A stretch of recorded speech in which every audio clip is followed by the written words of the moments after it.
Бала даму бойынша жиі қойылатын сұрақтарға бүгін мен сіздерге жауап бергім келіп тұр.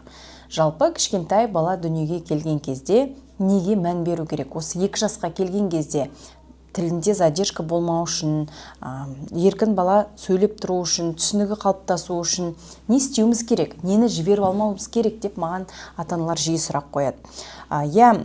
Біз оның алдын ала аламыз. Мысалға, көп жағдайда ата-аналар моторный антогенез бойынша баланың физикалық дамуына көп мән бермей жатады. Мысалға, баланың қай кездерде басын ұстауы, екі жаққа аунауы, еңбектеуі, по-пластунски еңбектеуі, отыруы, соның барлығы, жүруі, тұруы уақыты бар. Өзінің әрқайсының шығып отыратын уақыты бар. Коридор развития деген. Яғни сол коридор развития болса, жаңағыдай басында шығып отырды ма, ортасында шығып отырды ма, аяқ жағында шығып отырды ма, әлде ол нормадан асып кетіп кейін кешігіп жатыр ма?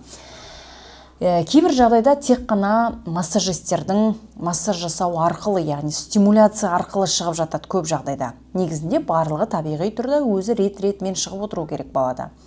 Бірақ енді әртүрлі жағдайларға байланысты рет-ретмен шықпай жатады. Оны да қазір не үшін шықпай жататын барлығын айтамын. Мысалға, жалпы осы моторный антогенез бойынша бала ірі навыктарын уақытында шығып отыру өте маңызды.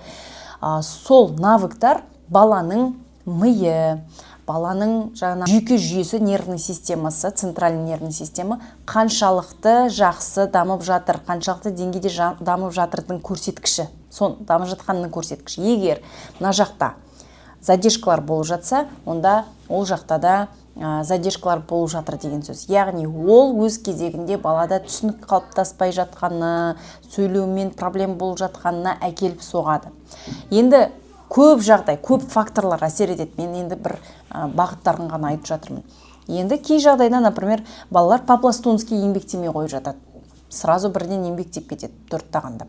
Немесе вообще еңбектемей отырып жүріп кетіп жатады.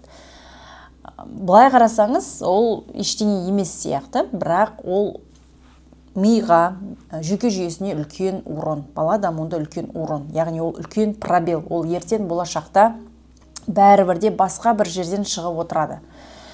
Неге моторный антогенез бойынша ірі навыктары шықпай қалып жатады? Балада примитивный рефлекс деген болады. Сол рефлекстер уақытында өшпей қалып жатуы мүмкін. Соның да салдары болуы мүмкін. Жоқ, мысалға, гипертонус пен гипотонус мышцалары, мышцаларының гипотонус дегеніміз ол бос мышцалары, гипертонус дегеніміз қатты тығыз мышцы болуы, бала сіресіп жатады, бүкпей жатады, мысалға, аяқтарын бүгуге бермейді, бүйтіп айналдырып массаж жасап жатқан кезде. Олар аяғының ұшымен жүретін болады сосын. Яғни осындай факторлар енді жай қарапайым анаға ол ештеңе айтпайды. Бірақ білікті маманға ол өте көп ақпарат береді. Сондықтан осындай моменттердің барлығына қарап отыруымыз керек. Қай кезде қандай навыктар шығып отыру керек, қай кезде ол өшу керек, қай кезде жаңағы келесі навык шығу керек, уақыты, мерзімі деген сияқты ақпараттарды кез келген ана білуге міндетті. Ол шарт. Енді сіз басқа нәрсені оқымасаңыз да, именно осы моментті біліп отыру керексіз, өйткені ол сіздің балаңыздың болашақтағы дамуына, интеллектісінің дамуына, жалпы сөйлеуіне, ойлауына, жалпы бүкіл когнитивті психикалық функцияларына тікелей байланысты. Сондықтан сондай ірі навыктарының барлығының мерзімімен, уақытымен дұрыс шығып отырғандығын қадағалап отыруымыз керек. Одан кейін жалпы баланың көз тоқтатуын, басын бұрып қарауын, дыбыстарға елеңдеуін деген сияқты моменттерді қарап отыруымыз керек. 0-ден 1 жасқа дейінгі аралықтағы ақпараттарды айтып жатырмын. Мен 10 қадам курсында осы арнайы аналарға арналған өзімнің авторлық методикам бойынша осындай керемет 10 қадам деген курс жасап шыққан болатын. Соның ішінде осы моторный антогенез, примитивті рефлекстер дегеніміз не, сенсорный интеграция деген не, оны қалай дамытамыз. Жалпы баланың 0-ден бастап осы жасқа дейінгі аралықта барлығына қай бағыттардың барлығы болу керек, қай бағыттардың барлығына мән беру керек, және ол бағыттардың барлығы қалай дамытамыз, соны түгелмен массаждар, гипотонусты қалай анықтаймыз, гипертонусты қалай анықтаймыз, оларға массаж, әрбір зонаға арналған массаждар, проприо массаж, тактильный массаж. Енді просто әрбір анада болу керек ақпараттардың барлығы және техника практикалардың барлығын берген болатынмын. Вот осындай өте күшті мега курс жасап шыққан болатын. Енді о жақта оның барлығы бар. Сол жерде мен айтатын 0-ден бастап 1,5 жасқа дейінгі аралықта балада 10 даму серпілісі болады, скачки развития. Біз енді скачки развития дегенді естіп жүрген шығарсыздар, бала мазаланады, бала жылайды, бала берекетсізденіп кетеді деген сияқты, ұйқысы нашарлап кетеді, дұрыс ембей қалады деген сияқты факторлардан басқа ары қарай ол жақта ми тұрғысынан, даму тұрғысынан, интеллект тұрғысынан даму тұрғысынан, психикалық тұрғыда даму бағытында не болып жатыр, қандай өзгерістер болып жатыр және оған қалай қарым-қатынас жасау керек, оны дамыту үшін не істеуіміз керек, енді ол туралы еш жерде айтылмайды. Оның барлығын мен осы 10 қадам курсында берген болатынмын. Ең бірінші даму серпілісі, мысалы, алғашқы сезімдер болатын болса, ең алғашқы сезімдер және осы сенсорный интеграция, сенсориканың ең бастапқы жұмыстар осы жерде басталу керек. Бірақ бір айында балаға оған қатысты ешкім ештеңе жасамайды. Яғни мен сензитивті кезеңдер деп айтамын, әрбір айда, әрбір кезеңде өзінің бір терезелер ашылады. Арнайы терезелер ашылған кезде ол жерде сезімталдығы жоғары. Ең басты сол жерде не істеу керек, соны жасап балаға беріп үлгеруіміз керек. Сол кезде біз мидың өзінің этап-этапымен, деңгей-деңгеймен дамып отыруына мүмкіндіктер жасаймыз. Ал бізде өкінішке орай 0 мен 1 жас аралығындағы балаларды әлі кішкентай сәби ештеңе түсінбейді деп жаңағы бесігіне жатқызып қою, манежіне, колыбеліне бір стульчик для кормления деген сияқты бірнелер жатқызып қою, жылап жатса алдына телевизор қосып қою, ұйықтату, емізу, подгузнигін ауыстырудан басқа ештеңе жасалмайды. Жоқ, ол жақта кәдімгідей даму жұмыстар жасалу керек. Мен мысалға мен мінекей 0 мен туғаннан бастап балаларға жасауға не істеуіміз керек, қандай бағыттарды дамытуымыз. Қараңыздар, қаншама осындай тізбектеп толтырып жазып қойдым және күн арнап бір күнді жіберіп алмай жұмыс жасау керек. Өйткені бір күнді сіздер жіберіп алдыңыздар ма, ол кезде кәдімгідей үлкен бір күннің өзі бала үшін үлкен бір кәдімгі өмірмен тең.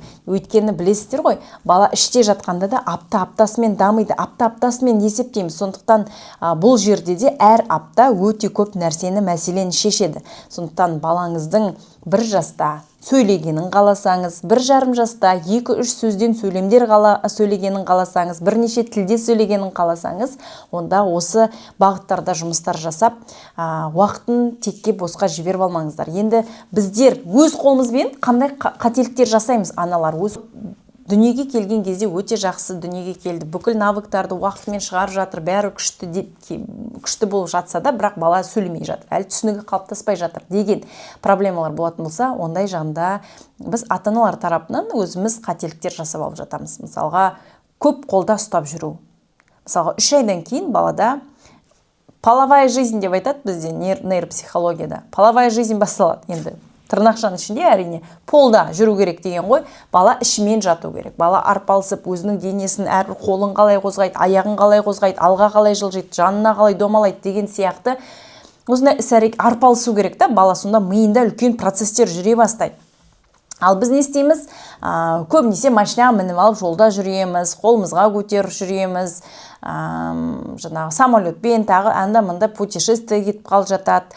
Енді алдыңғы үлкен балаларын сабаққа әрбір бір жаққа тасимыз деп бала автокреслода отырады. Балада күн тәртібімен барлығы рет-ретімен болу керек. Даже балға хендлинг деген тақырыпты 10 қадам курсына тоже салған болатын. Баланы қолымызда ұстаған кезде де қалай дұрыстап ұстау керек. Баланы қолға ұстап отырған кезде кривошеясының өзін кетіріп, гипотонусының өзін кетіріп, сондай позицияларда дұрыс ұстау арқылы біраз проблеманы шешуге болады. Мысалға, сіз үнемі бір жақта ұстай берсеңіз, баланың бір жағы жақсы дамиды, бір жағы дұрыс дамымай қалады. Балаларда асимметрия болады. Оның барлығы ертең попластунский еңбектеген кездерінде өзінің кедергілерін келтіріп отырады. яғни баланың бір жағы қатып қалып гипертонус болып, бір жағы жақсы дамып жатса да, ол мына межполушарный связи, ми тұрғысында дамуына бәріне кедергісін, зиянын тигізеді. Былай қарасаңыз, бір онда тұрған не бар деп бір елемей, бір жағына қолтығына қыстып алып, тамақ пісіріп постоянно үнемі бір жақта жүреді, баланың басын қисайтып жүреді, мойнын қисайтып жүреді, асимметрия болады, мышцаларының бір жағы енді постоянно ербектеп қозғалып жатады да, шынығады да, бір жағы шынықпай жатса, оның барлығының салдары бар. Сондықтан осындай моменттер, кішкентай нюанстар өте көп. Оның барлығы баланың миының дамуына тікелей байланысты. Именно 0 мен 2 жас аралығында осындай үлкен маңызды факторлар бар. Біз мән бере бермейтін, аналар мән бере бермейтін. Және де бұл жерде психика тұрғысынан, тип привязанности тұрғысынан, эмоционалды байланыс тұрғысынан да өте көп мәселелер бар. Енді оны мынау ұзақ болып кетер деп ойлап тұрмын. Келесі видеоларда мен сіздерге толығырақ ашып айтып берермін. Егер менің видеоларым сіздерге ұнап жатқан болса, пайдалы болып жатқан болса, менің YouTube арнама тіркеліп, маған пікір қалдырып, менің каналымды қолдап қойыңыздар. Мен сіздерге сондай кері байланыстарыңыздан шабыт алып, сіздерге жақсы ақпараттарды, тақырыптарды ашып айтып отыратын боламын. Мысалға, жаңағы еңбектеу, жорғалау деген нәрсенің барлығы баланың оң және сол жақ ми жартышарларының дамуына, өзара әрекеттесуіне өте пайдалы, және де екі жартышарды байланыстырып отыратын ортасында мозолистое тело деген бар. Ол интеллектпен тікелей байланысты, түсінікпен, сөйлеумен, ойлаумен. Сондықтан біздің балаларымыздың бір жақты жорғалайтын балалар бар, бір жағының сол именно гипотонусы немесе гипертонусының кесірінен.